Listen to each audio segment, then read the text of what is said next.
ఆయన ఘనత కొరకు నా సర్వస్వం. డిసెంబర్ 28. నిరంతర మార్పు.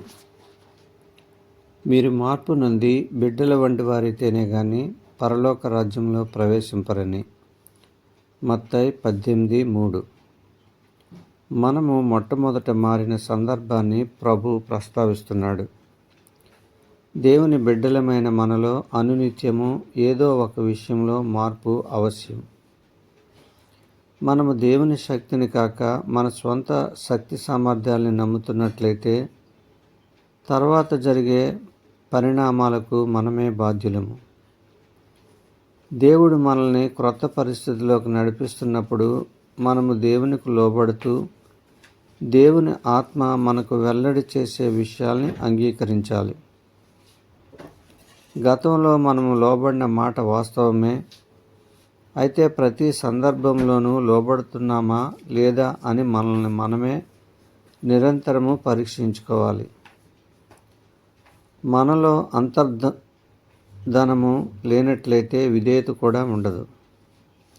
మనకెదురైన పరిస్థితులు సందర్భాలు ఎటువంటివైనప్పటికీ దేవుని ఆత్మ సదా ఏకరీతిగానే ఉన్నాడు.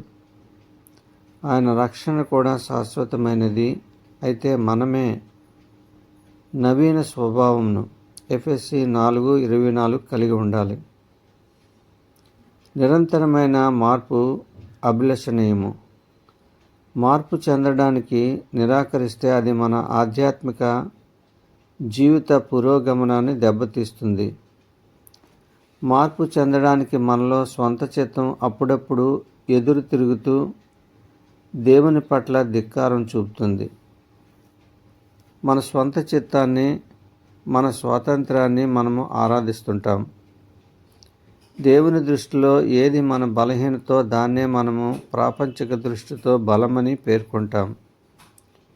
ఇంకా మనలో లోబడిన రంగాలు చాలా ఉన్నాయి.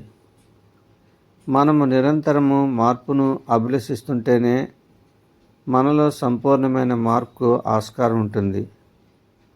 నిదానం కావచ్చేమో కానీ మనల్ని దేవుని ఆత్మకు అప్పగించుకోవడం మాత్రం నిశ్చయం.